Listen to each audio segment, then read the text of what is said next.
Bonsoir, bonsoir peuple de Dieu, nous sommes là, toujours présents, toujours dans l'œuvre de Dieu. Et nous allons invoquer la présence de notre Dieu. Commençons par une courte prière pour sa présence. Amen. Merci Dieu Tout-Puissant. Merci de nous avoir encore donné, Seigneur, la sagesse, puis Père l'éternel Dieu et l'intelligence pour parler de ta parole, éternel Dieu. Merci pour ton inspiration, merci pour tout ce que tu fais et tout ce que tu feras, éternel Dieu. Père, nous te bénissons, nous te glorifions pour ta présence au milieu de nous, synonyme d'amour, la paix, la joie, éternel Dieu, qui nous fait encore surmonter des montagnes. Dieu Tout-Puissant, bénis toute famille qui nous suit, bénis aussi chaque famille représentée ici. Nous ne manquerons pas témoigner ta bonté, ta fidélité envers le sien, éternel Dieu. Merci de tous nos cœurs. Nous te bénissons, nous te glorifions dans le nom précieux de notre Seigneur Jésus-Christ. Amen. Amen. Oui, Seigneur, nous te louons, nous te rendons grâce. Béni sois-tu et gloire à toi. Nous te remercions encore, Seigneur, pour ces instants que nous pouvons passer autour de ta parole qui est la vérité, qui est la vie. Je te prie maintenant, Seigneur, que ces paroles puissent apporter la bénédiction à ceux qui l'entendront. Qu'elles puissent instruire ceux qui en ont besoin, que toute la gloire t'en revienne. Gloire au Père, gloire au Fils et gloire au Saint-Esprit. Amen. Amen. Amen. Oui, Éternel Tout-Puissant, sois loué, sois béni, sois glorifié, ô mon Dieu. Merci Seigneur de nous accueillir encore aujourd'hui pour cette étude biblique. Donne-nous, Seigneur, d'être attentifs à ce que tu as préparé pour nous et de comprendre ta parole et ton enseignement qui est précieux, car ta parole est vraie, elle est une lampe sur notre sentier. Bénis chaque famille représentée ici, bénis tes serviteurs présents. Ouais, les Seigneur, du doux bonction de ton Saint-Esprit, protège-les des méchants et des orgueilleux, et visite tous ceux qui te sont fidèles à travers les réseaux sociaux. Travaille leur cœur aussi, Seigneur, afin qu'ils puissent recevoir aussi cette parole, l'accepter, la méditer, mais surtout la mettre en pratique. Gloire, honneur, puissance soit rendue dans le beau nom de Jésus-Christ. Amen. Amen. Nous voici encore de nouveau, un jour nouveau, à chaque jour suffit sa peine. Alors, aujourd'hui, encore, nous sommes presque à 532e vidéo, si je ne me trompe pas, donc on commence à faire les comptes. Donc, ça va vous plaire de connaître aussi ce que nous avons opté comme mission d'évangéliser, surtout de faire des études bibliques à travers les réseaux sociaux, les seuls médias que Dieu nous donne. Alors, les adresses, si peut-être celle-ci est pour vous la première vidéo, vous trouverez d'autres vidéos qui sont sur l'adresse de Christian Delso. Christian Delso. Delso, c'est D-E-L-S-A-U-X. Et sur place, nous sommes une église. Nous sommes sur la rue Paul Janson, numéro 55, code postal c'est 6061, à Montigny-600, à Charleroi. Venez, vous ne serez pas dessus, venez vivre donc la main de l'Éternel, car nous aussi, nous voulons vraiment que ce que Dieu a donné comme devoir, soit un devoir pour tout le monde. Répandre sa parole partout dans le monde entier et faire de ce monde ses disciples. Mais aujourd'hui, nous voulons vraiment vous parler, on va vous parler de quelque chose de très important qu'on ne peut pas négliger, surtout pour la vie spirituelle. La purification. Pasteur Christian. Amen. Alors, avant de commencer, rappelez-vous que le thème d'aujourd'hui, c'est le mot, purification. Ça veut dire que nous savons très bien que nous sommes purifiés de toute iniquité en Jésus-Christ, mais le mot n'est pas purifié, mais purification. Bien que la connotation soit pareille, les passages de la Bible dont on nous parle de la purification, ça veut dire aussi se séparer des souillures. Ça veut dire aussi se laver quelque part. Alors, on va commencer par l'Ancien Testament. Je sais que certains ne sont pas très aimants de l'Ancien Testament, mais parfois on apprend de l'Ancien Testament des choses pour le Nouveau Testament et aussi des coutumes qui se font dans les églises et qui n'existent pas dans la Bible. Alors nous commencerons par le chapitre 12 du Lévitique et nous verrons là les 8 premiers versets. Nous lisons la parole de Dieu dans le livre de Lévitique, chapitre 12, versets 1 à 8. L'Éternel parla à Moïse et dit, « Parle aux enfants d'Israël et dis, lorsqu'une femme deviendra enceinte et qu'elle enfantera un mâle, elle sera impure pendant 7 jours. Elle sera impure comme au temps de son indisposition menstruelle. Le 8e jour, l'enfant sera circoncis. Elle restera encore 33 jours à se purifier de son sang. Elle ne touchera aucune chose sainte, elle n'ira point au sanctuaire jusqu'à ce que les jours de sa purification soient accomplis. Si elle enfante une fille, elle sera impure pendant 2 semaines, comme au temps de son indisposition menstruelle, et elle restera 66 jours à se purifier de son sang. Lorsque les jours de sa purification seront accomplis pour un fils ou pour une fille, elle apportera au sacrificateur à l'entrée de la tente d'assignation un agneau d'1 an pour l'holocauste et un jeune pigeon ou une tourterelle pour le sacrifice d'expiation. Le sacrificateur les sacrifiera devant l'autel et fera pour elle l'expiation, et elle sera purifiée du flux de son sang. Telle est la loi pour la femme qui enfante un fils ou une fille. Si elle n'a pas de quoi se procurer un agneau, elle prendra 2 tourterelles ou 2 jeunes pigeons, l'un pour l'holocauste, l'autre pour le sacrifice d'expiation. Le sacrificateur fera pour elle l'expiation et elle sera pure. Qu'est-ce que nous dit la Bible ? La Bible, elle dit que il y a un temps, je vais dire quelque part, où la femme est considérée comme étant impure. Et qu'ensuite, elle doit faire la purification. Ici, on arrive à un autre thème. Vous savez que dans beaucoup d'églises se font ce qu'on appelle les présentations d'enfants. Et puis on vous dit, Marie n'avait pas beaucoup d'argent, alors ils ont offert 2 tourterelles, histoire de faire sentir qu'il faut donner des sous. Hein? Alors, qu'est-ce que la présentation d'enfant? Quand un enfant naît, on le présente à l'église, c'est-à-dire qu'on le présente aux membres et qu'on demande la bénédiction sur l'enfant. Ça n'a rien à voir avec les présentations qu'on fait aujourd'hui. Il faut savoir ceci, c'est que quand Jésus a été présenté au temple, c'était pour la purification de la mère et pour une autre raison, pour obéir à la loi que Moïse a reçue de Dieu. Quand ils sont sortis d'Égypte, Dieu s'est acquis tous les premiers-nés d'Israël, en échange des premiers-nés d'Égypte qui étaient morts.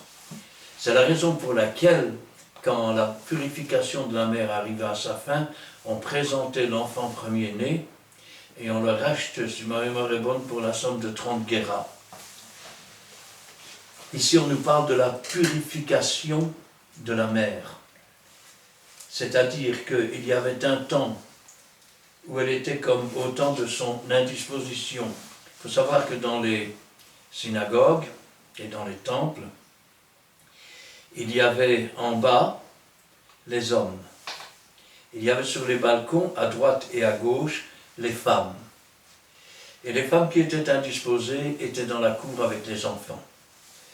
Pour le reste, nous voyons qu'il fallait un certain temps avant que la femme puisse se présenter au temple. Et qu'il y avait des sacrifices à offrir pour sa purification. La purification, c'est la séparation des souillures. Alors maintenant, un petit instant, Je tourne ma page. Ah, c'est pas facile parce qu'ils sont collés. Hein. Voilà. Nous allons parler de la purification de Marie et du rachat de Jésus. Et nous sommes dans... petit instant, c'est difficile avec tous les... Voilà. Non, c'est pas encore ça. Un peu plus loin. Voilà. Nous sommes dans l'évangile de Luc, chapitre 2, à partir du verset 21 jusqu'au verset 24. Lisons la parole de Dieu dans l'évangile de Luc, chapitre 2, le verset 21 jusqu'au verset 24. Le 8e jour auquel l'enfant devait être circoncis, étant arrivé, on lui donna le nom de Jésus, nom qu'on avait indiqué l'ange avant qu'il fût conçu dans le sein de sa mère. Et quand le jour de leur purification furent accomplis, selon la loi de Moïse, Joseph et Marie le portèrent à Jérusalem pour le présenter au Seigneur, suivant ce qui est écrit dans la loi du Seigneur. Tout mâle premier-né sera consacré au Seigneur, et pour offrir en sacrifice deux tourtelles ou deux jeunes pigeons, comme cela est prescrit dans la loi du Seigneur. Alors nous voyons deux choses. La première, quand Marie est allée au temple, c'est pour sa purification, pour offrir des sacrifices pour sa purification. Et la deuxième raison, c'est que Jésus étant le premier-né dans la famille, il était consacré au Seigneur, selon la loi du Seigneur que Moïse avait reçue. Et donc, il devait aller au temple avec et le racheter. Il est évident qu'aujourd'hui, on a transformé tout cela. Alors on fait une présentation d'enfant, on dit qu'il a été présenté au Seigneur, on ne nous dit pas que c'est pour le racheter, on nous dit simplement que ils avaient peu de moyens alors qu'ils avaient donné deux tourterelles, une façon de dire, montrer que vous avez quand même les moyens. Alors qu'on est totalement à côté de la plaque.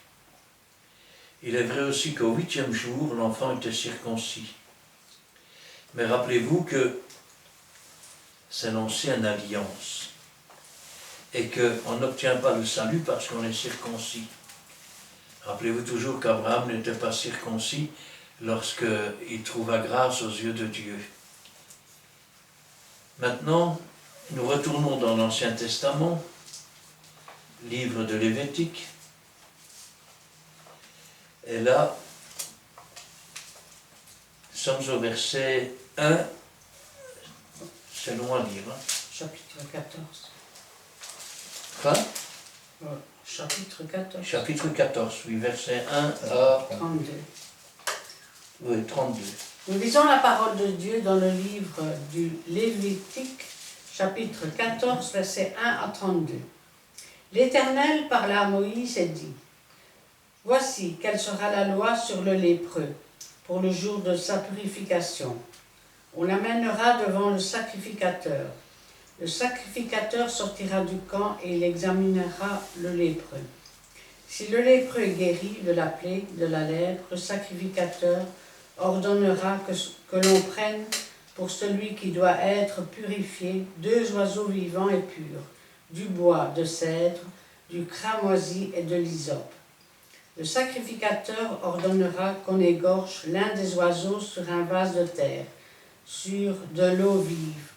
Il prendra l'oiseau vivant, le bois de cèdre, le cramoisi et l'hysope, et il les trempera avec l'oiseau vivant dans le sang de l'oiseau égorgé sur l'eau vive. Il en fera 7 fois l'aspersion sur celui qui doit être purifié de la lèpre. Puis il le déclarera pur, et il lâchera dans les champs l'oiseau vivant. Celui qui se purifie lavera ses vêtements, rasera tout son poil, et se baignera dans l'eau, et il sera pur. Ensuite, il pourra entrer dans le camp, mais il restera 7 jours hors de sa tente.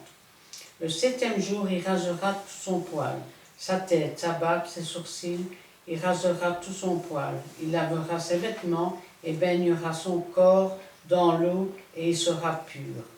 Le 8e jour, il prendra 2 agneaux sans défaut et une brebis d'1 an sans défaut, 3 dixièmes d'un épha de fleurs de farine en offrande pétrie à l'huile et un log d'huile. Le sacrificateur qui fait la purification présentera l'homme qui se purifie et toutes ces choses devant l'Éternel à l'entrée de la tente d'assignation. Le sacrificateur prendra l'un des agneaux et il l'offrira en sacrifice de culpabilité avec le log d'huile. Il les agitera de côté et d'autre devant l'Éternel. Il égorgera l'agneau dans le lieu où l'on égorge les victimes expiatoires et les holocaustes dans le lieu saint, car dans le sacrifice de culpabilité comme dans le sacrifice d'expiation, la victime est pour le sacrificateur. C'est une chose très sainte. Le sacrificateur prendra du sang de la victime de culpabilité.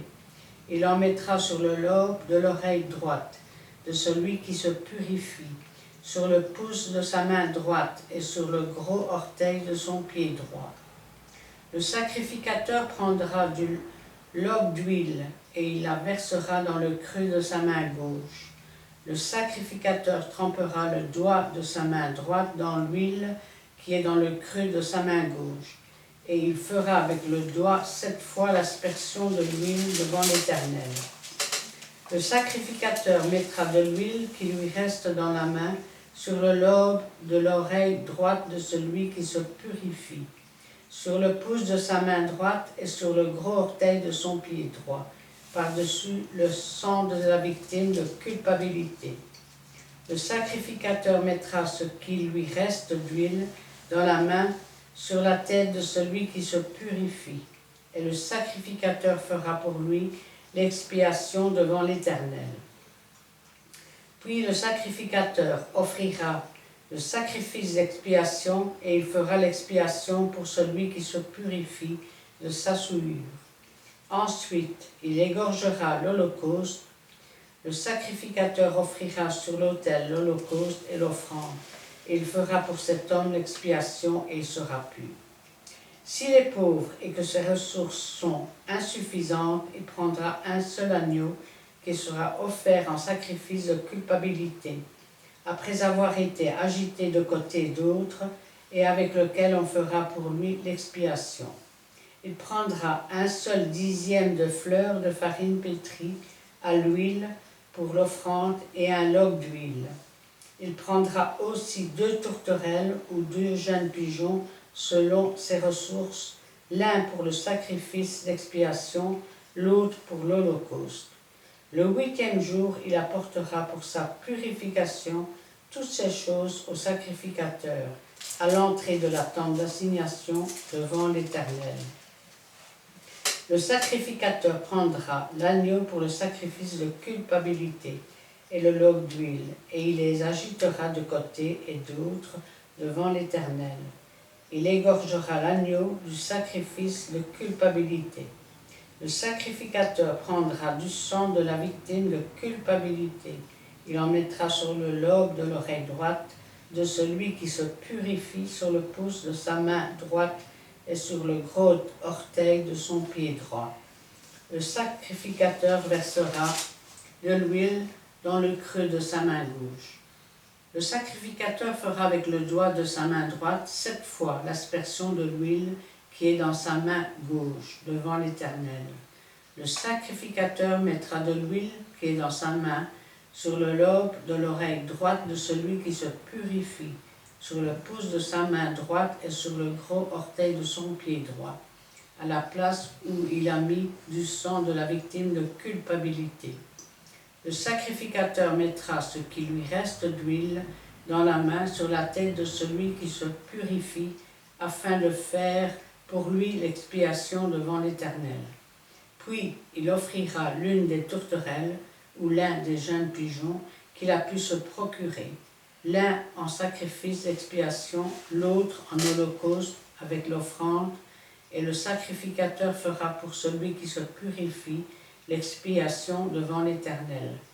Telle est la loi pour la purification de celui qui a une plaie de lèpre et dont les ressources sont insuffisantes. Nous voyons que dans l'Ancienne Alliance, la purification du lépreux était complètement organisée. C'était une cérémonie assez longue, ça durait plus de 8 jours. Pourtant, nous voyons que quand Jésus est venu, rappelez-vous, c'est dit lépreux. Ce que Jésus leur a dit, allez vous montrer au sacrificateur. Pourquoi devait-il se montrer au sacrificateur? C'était justement pour la purification du lépreux, afin que personne ne puisse dire que l'on n'a pas obéi à la loi de Moïse. Et puis à un moment donné, un seul est revenu et a remercié le Seigneur. Et le Seigneur a posé la question, les 9 autres n'ont-ils pas été guéris? Ne s'est-il trouvé, écoutez bien, que 7 étrangers, ce n'était même pas un juif, ne s'est-il trouvé que 7 étrangers pour rendre gloire à Dieu? Il est évident qu'après qu'il ait remercié le Seigneur, il est allé se montrer au sacrificateur.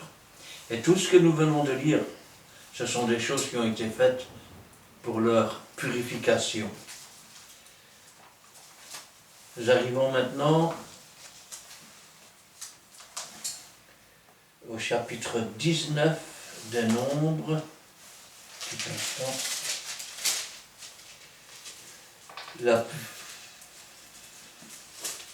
Nombre 19, est-ce que je suis bon? Voilà, Nombre 19, versets 1 à 10. Lisons la parole de Dieu dans les livres des Nombres. On va lire les 10 premiers versets. L'Éternel parla à Moïse et à Aaron et dit, voici ce qui est ordonné par la loi que l'Éternel a prescrite en disant, parle aux enfants d'Israël et qu'ils t'amènent une vache rousse, sans tache, sans défaut corporel et qui n'a point porté de joug. Vous la remettrez au sacrificateur Éléazar, qui la fera sortir du camp et on l'égorgera devant lui. Le sacrificateur Éléazar prendra du sang de la vache avec les doigts et il en fera 7 fois l'aspersion sur les devants de la tente d'assignation. On brûlera la vache sous ses yeux, on le brûlera sa peau, sa chair et son sang avec ses excréments.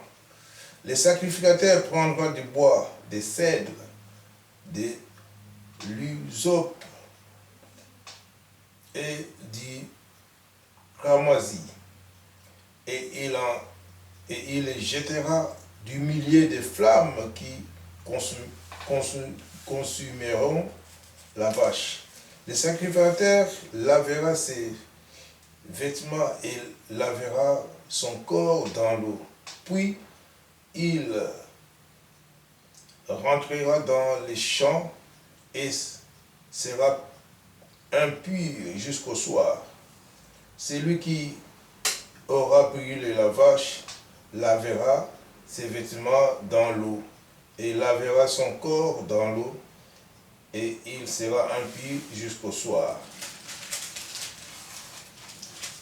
Un homme pur recueillera la cendre de la vache et la déposera hors du camp dans un lieu pur. On la conservera pour l'assemblée des enfants d'Israël afin d'en faire l'eau de purification. C'est une eau expiatoire. Celui qui aura recueilli la cendre de la vache lavera ses vêtements et sera impur jusqu'au soir. Ce serait une loi perpétuelle pour les enfants d'Israël et pour l'étranger en séjour au milieu d'eux. Vous voyez que ici on parle de la purification du peuple. On prenait une vache, on l'égorgeait, on la brûlait jusqu'à ce qu'elle soit en cendres, puis on mettait les cendres en dehors du camp, et ensuite ces cendres étaient recueillies avec de l'eau pour en faire une eau de purification.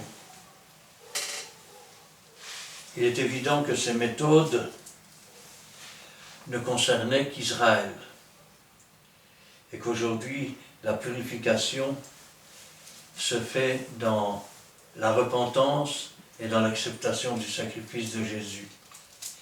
Puis il y a aussi une purification qui s'est faite, et c'était après bien des années sans aucune fête de Pâques. C'était pour renouveler la fête de Pâques. Et là nous sommes dans 2 Chroniques, chapitre 30, verset 1, plus le verset 19 à 26. Nous lisons la parole de Dieu dans le livre de 2 Chroniques, chapitre 30, verset 1.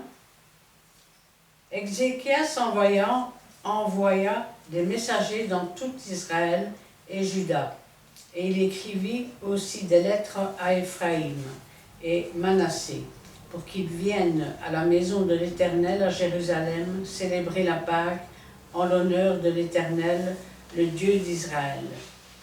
Versets 19 à 26 maintenant. Veuille, Éternel, qui est bon, pardonner à tous ceux qui ont appliqué leur cœur à chercher Dieu, l'Éternel, le Dieu de leur père, quoiqu'ils n'aient pas pratiqué la sainte purification. L'Éternel exauça Ézéchias, et il pardonna au peuple.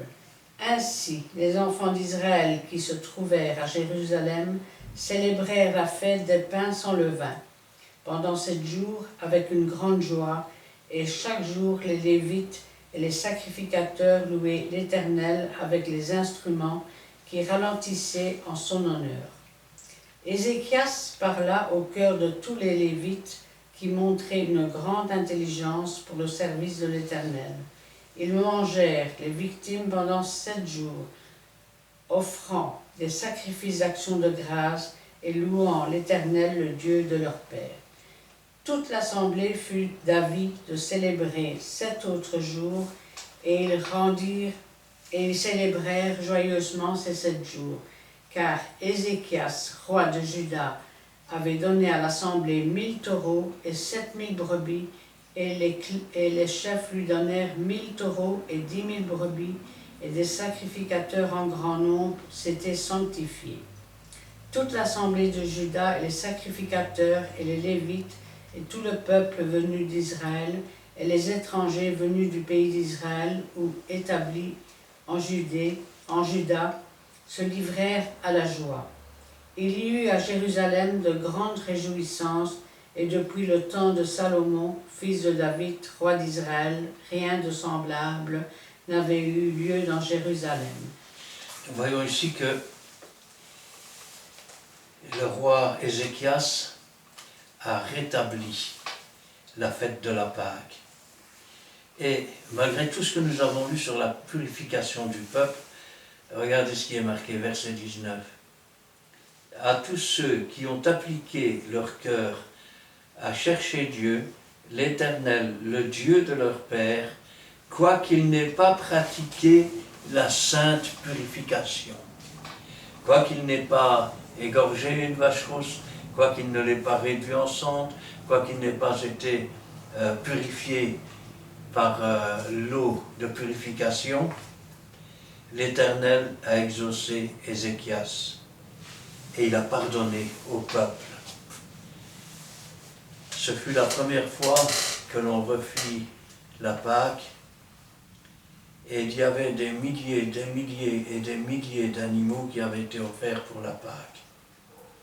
Résultat, au bout de 7 jours, bien que normalement la fête fût finie, il restait tellement d'animaux qu'ils décidèrent de prolonger la fête pendant encore 7 jours.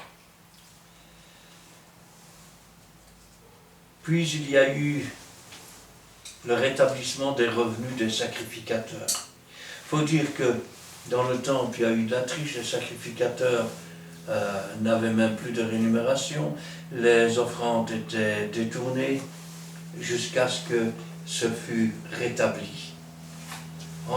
Et là, nous sommes dans Néhémie, chapitre 12, le verset 44 à 47. Lisons la parole de Dieu dans le livre de Néhémie. Au chapitre 12, nous allons lire les versets 44 et 47. En ces jours, on établit des hommes ayant la surveillance des chambres qui servaient des magasins pour les offrandes, les prémices et les dîmes, et on les changeant d'y recueillir du territoire des villes les portions d'assignées par la loi aux sacrificateurs et aux Lévites. Car Judas se réjouissait de ce que les sacrificateurs et les Lévites étaient à leur poste, observant tout ce qui concernait le service de Dieu et des purifications. Les chantres et les portiers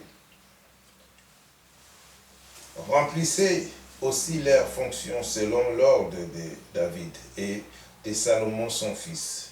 Car autrefois, du temple de David et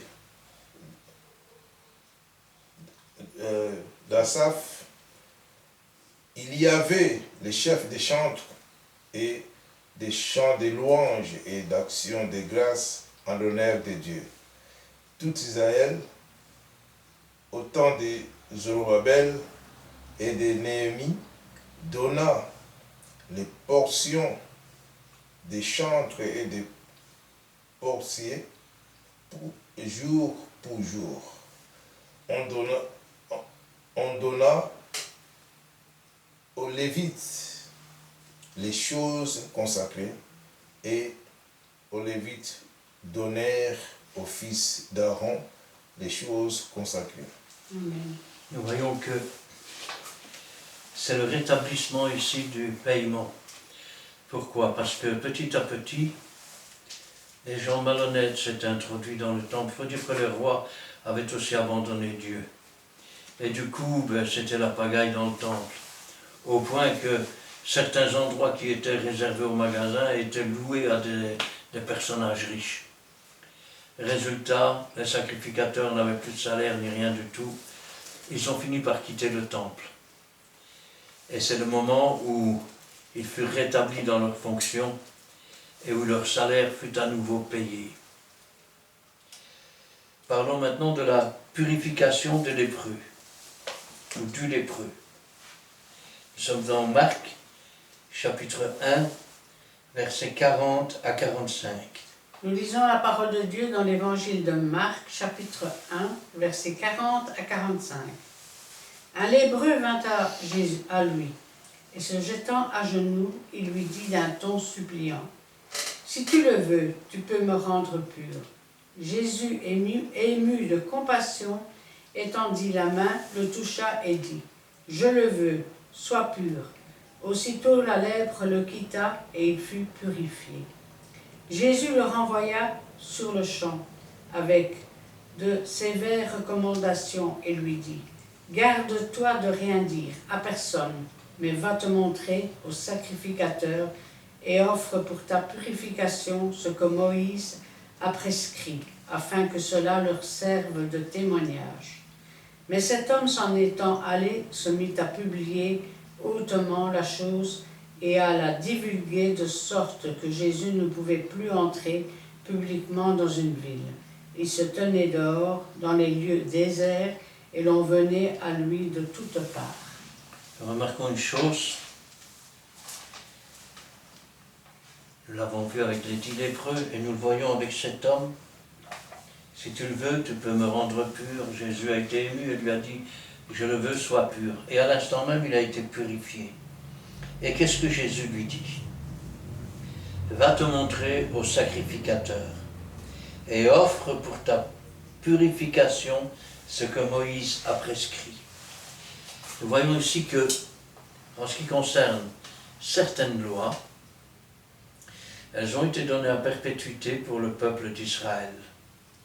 Ces lois ne nous ont pas été données à nous. Tenez, par exemple, qu'est-ce que je pourrais trouver comme exemple?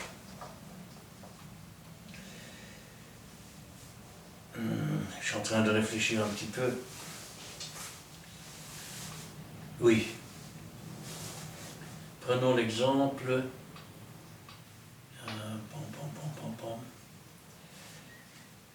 de la loi. Je suis en train de réfléchir une petite seconde. La loi, de quelle loi on peut parler? La loi, par exemple, sur le mariage. Autrefois, il y avait des mariages qui étaient arrangés par les parents. À la naissance, c'est-à-dire que les enfants étaient encore tout petits, des contrats étaient signés par les parents, des dots étaient versés. Et puis, une fois arrivés à l'âge adulte, eh bien, ils devaient se marier.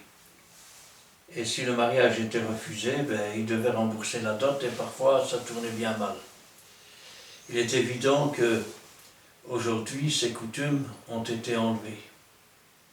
Quoique dans certains pays, même si le couple décide avec qui il se marie, il y a toujours des dots qui sont données, mais ça c'est encore autre chose. Nous avons des lois que Dieu nous a données, et il y a des lois qui ont été données à Israël. Ces lois qui ont été données à Israël sont des lois comme par exemple de ne pas manger de porc. Ces lois ont bel et bien été données à Israël, et cela, je vais dire, à perpétuité. Par contre, quand il s'agit de nos lois à nous, ce sont des lois qui ont été données au reste du monde, c'est-à-dire aux descendants de Noé. Quand il dit « Tu mangeras de tout animal, mais tu devras t'abstenir de toute impudicité et du sang des animaux. » Quand Paul dit « Vous pouvez manger de tout ce qui se vend au marché », et je rappelle quand même qu'à l'époque, il n'y avait pas de boudin noir, et que la loi d'interdiction du sang est toujours, je vais dire, d'actualité pour nous qui sommes du monde. De même que la loi pour le porc est toujours d'actualité pour Israël. Maintenant, il est vrai que les Arabes ne mangent pas de porc non plus, et pourtant Dieu ne leur a jamais donné cette loi. Il a donné cette loi à Abraham, à Moïse. Or, il faut savoir que Moïse, c'est le peuple d'Israël. Et quand je pense à cela, je dis, Seigneur, donne-nous de comprendre que en Jésus-Christ, nous avons la purification de la lèpre. Amen. Alors qu'autrefois, même si tu avais été purifié par Jésus, le Juif devait se présenter pour sa purification et l'ordonnance que Dieu avait donnée à Moïse. La purification des Juifs maintenant. Jean chapitre 2, versets 6 à 11. Lisons la parole de Dieu dans le livre de Jean, chapitre 2, versets 6 à 11. Or, il y avait là 6 vases de pierre destinés aux purifications des Juifs et contenant chacun 2 ou 3 mesures. Jésus leur dit, remplissez d'eau ces vases, et ils les remplirent jusqu'au bout, jusqu'au bord. Puisez maintenant, leur dit, et portez-en à l'ordonnateur du repas et à l'ordonnateur du repas. Et ils emportèrent. Quand l'ordonnateur du repas eut goûté l'eau changée en vin, et ne sachant d'où venait ce vin, tandis que le serviteur qui avait puisé l'eau le savait bien, et il appela l'époux et lui dit, tout homme sert d'abord les bons vins, puis les moins bons après qu'on s'enivre. Toi qui as gardé les bons vins jusqu'à présent. Tel fut à Cana, en Galilée, le premier miracle que fit Jésus. Il manifesta sa gloire et ses disciples crurent en lui. Amen.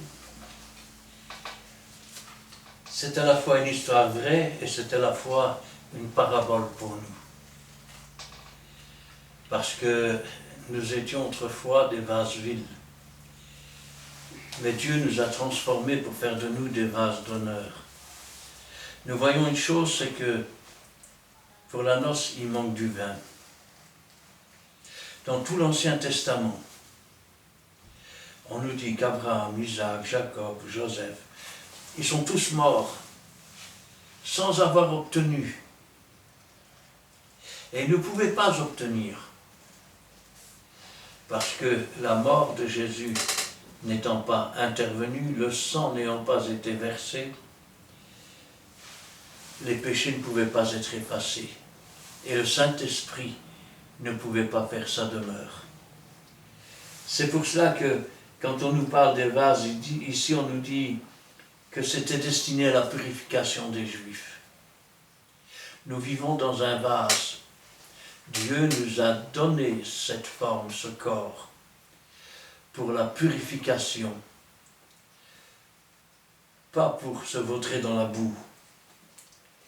Et chacun d'eux ne contient que 2 ou 3 mesures. Il est donc impossible que le miracle se produise. Je vais essayer de vous expliquer. Si maintenant il n'y a que 2 ou 3 mesures, c'est comme une lampe à l'huile. C'est un aluminium qui fume, parce qu'il n'y a pas assez d'huile. Si elle était remplie à bord, la lampe ne fumerait plus, mais elle procurerait une lumière étincelante. C'est la même chose avec ces vases. Dieu a donné premièrement une alliance qui était en attendant le grand jour de l'alliance meilleure.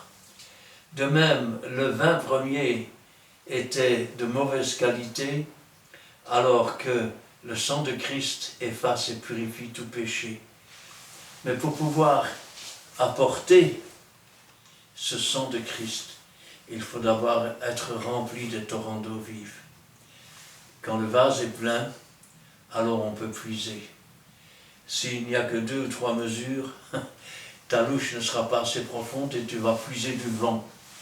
Vanité des vanités, tout est vanité.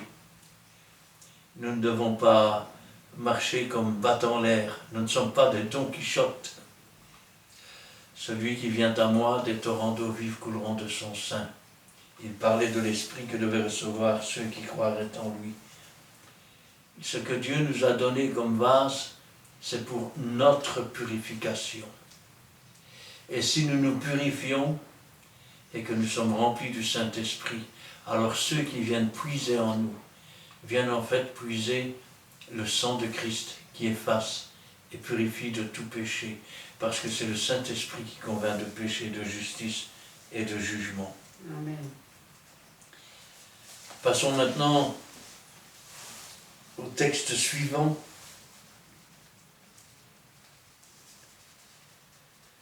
Nous sommes dans Hébreux chapitre 1, versets 1 à 4.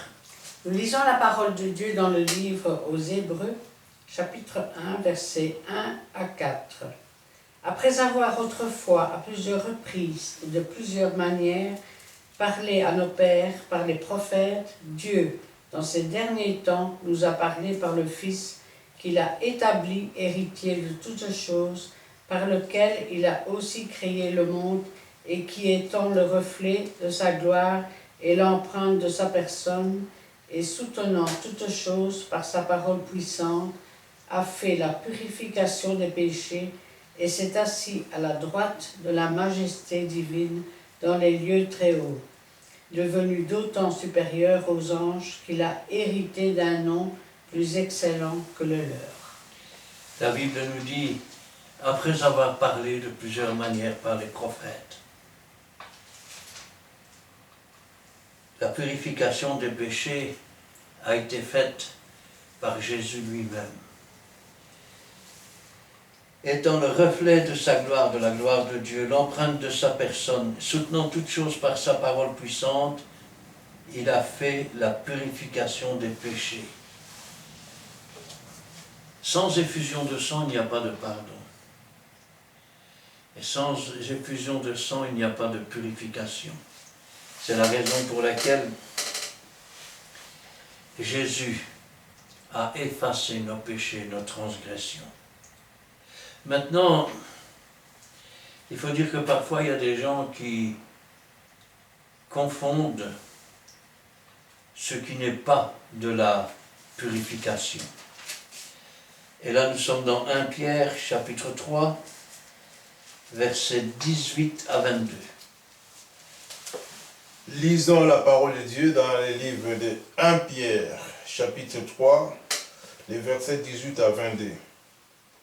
Christ aussi a souffert une fois pour les péchés, lui juste pour des injustes, afin de nous amener à Dieu, ayant été mis à mort quant à la chair, mais ayant été rendu vivant quant à l'esprit, dans lequel aussi il est allé prêcher aux esprits en prison, qui autrefois avaient été incrédules lorsque la patience de Dieu s'est prolongée au jour de Noé. C'est pendant la construction de l'arche, dans laquelle un petit nombre de personnes, c'est-à-dire 8, furent sauvées à travers l'eau.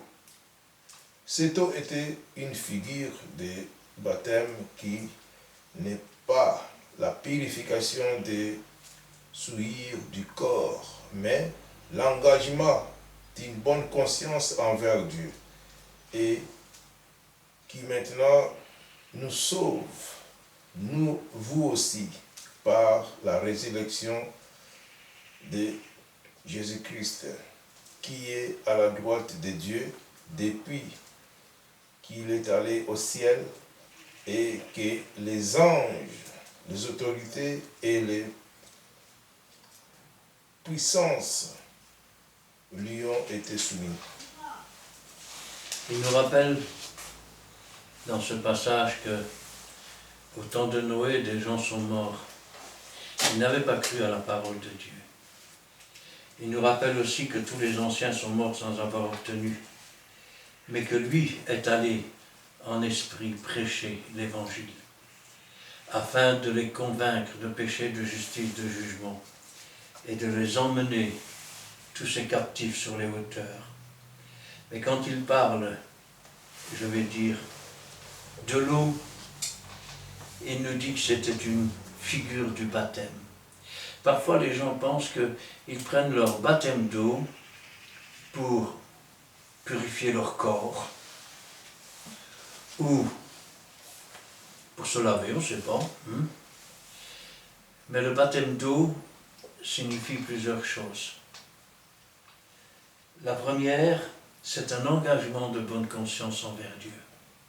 C'est-à-dire que je m'engage à suivre Dieu et Dieu s'engage à me délivrer de tout ce qui ne lui convient pas.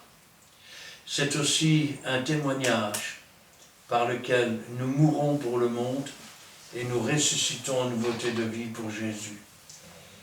Est-ce que tout le monde accepte cela? Malheureusement, il y a des gens qui refusent la purification. Et nous terminerons d'ailleurs avec cela. Nous sommes dans 2 Pierre, chapitre 1, versets 3 à 11. Nous lisons la parole de Dieu dans l'épître 2 Pierre, la seconde épître de Pierre, chapitre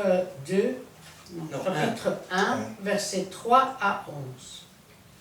Comme sa divine puissance nous a donné tout ce qui contribue à la vie et à la piété au moyen de la connaissance de celui qui nous a appelés par sa propre gloire et par sa vertu, lesquelles nous assurent de sa part les plus grandes et les plus précieuses promesses, afin que par elles vous deveniez participants de la nature divine, en fuyant la corruption qui existe dans le monde par la convoitise.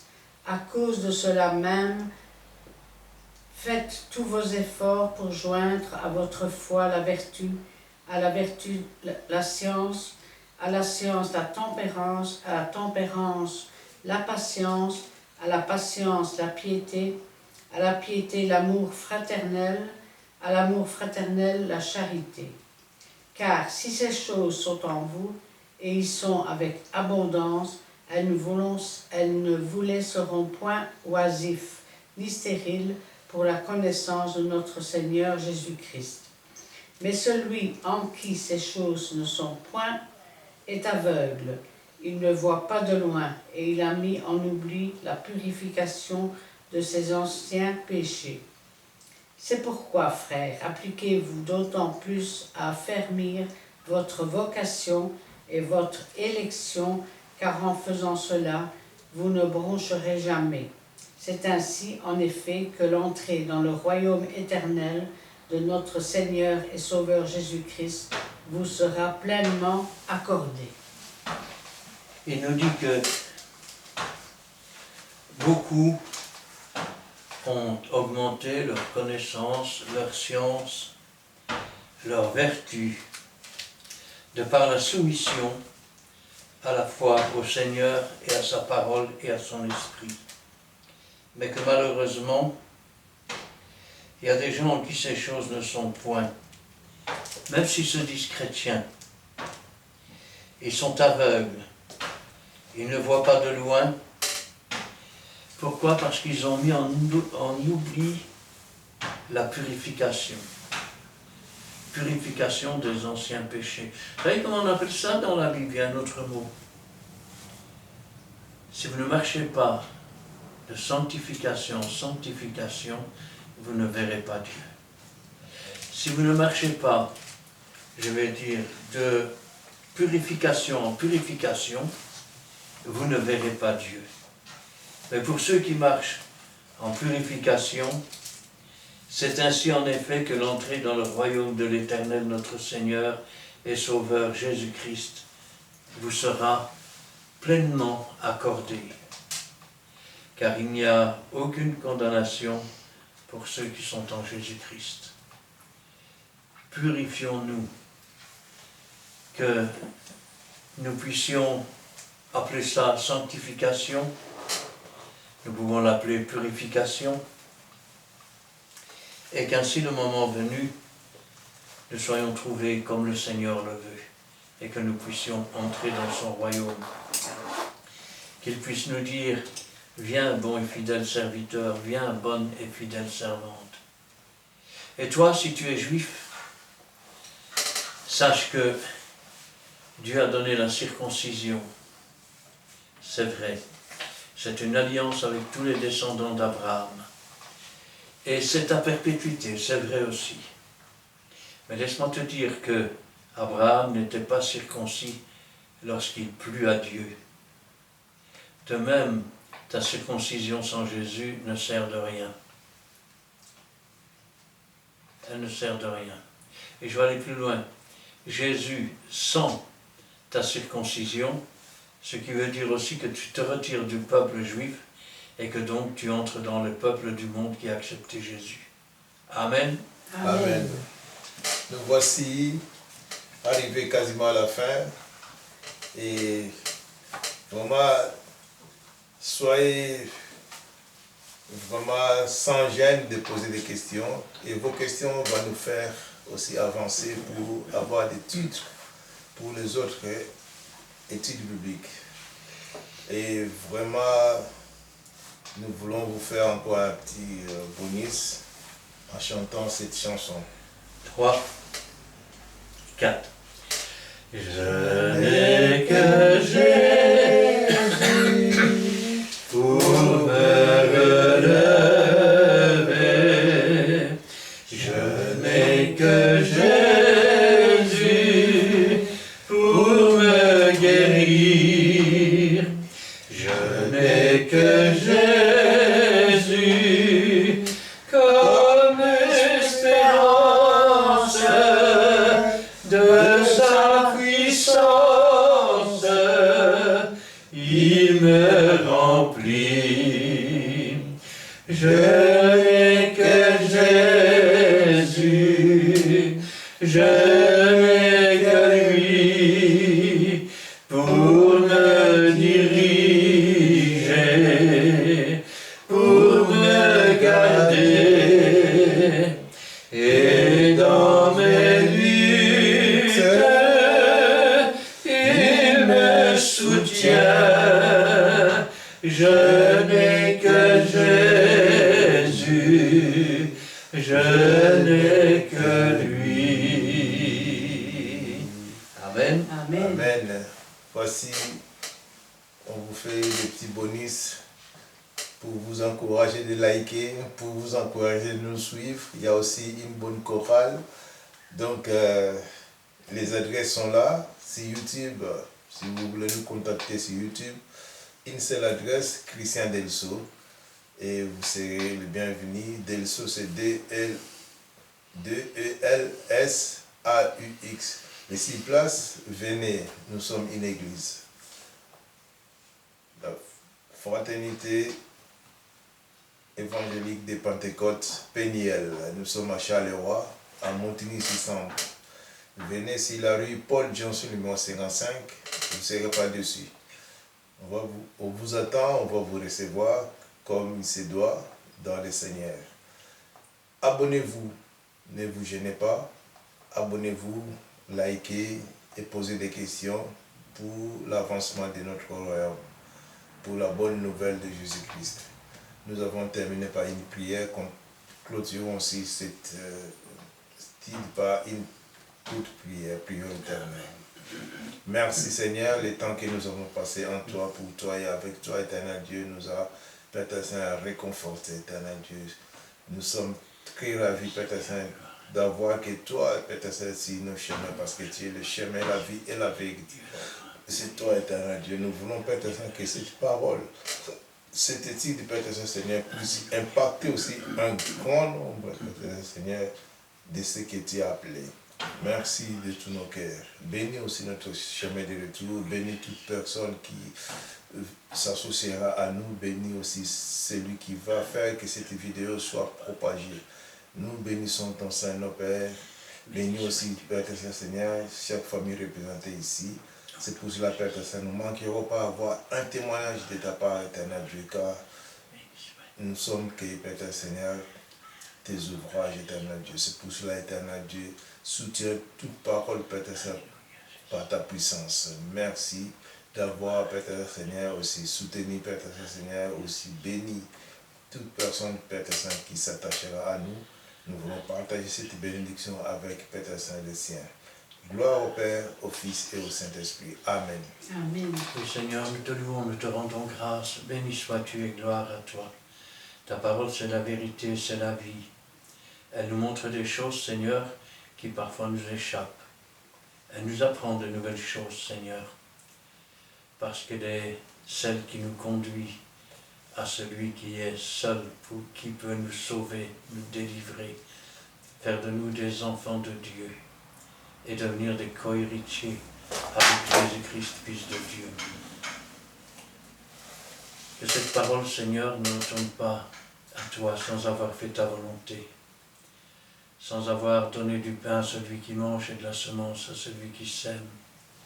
Qu'elle puisse redresser ce qui est tordu, Seigneur, et qu'elle puisse encourager ceux qui sont droits, et que toute la gloire t'en revienne. Gloire au Père, gloire au Fils et gloire au Saint-Esprit. Amen. Amen. Amen. Merci Seigneur pour cet instant béni passé avec toi, pour cet enseignement que tu nous donnes sur la purification.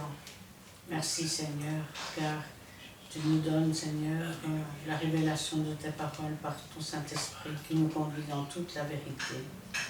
Donne-nous, Seigneur, de retenir cette parole, mais surtout de la mettre en pratique. Visite aussi tout un chacun qui est fidèle à travers les réseaux sociaux. Travaille leur cœur, Seigneur. Bénis-les abondamment et donne qu'ils puissent aussi comprendre ta parole, mais surtout la mettre en pratique. Vous qui êtes fidèles à chaque étude biblique, n'oubliez pas de liker, de partager un grand nombre, afin que la parole de Dieu soit propagée dans le monde entier. Soyez tous bénis dans le nom puissant de Jésus-Christ, notre Sauveur. Amen.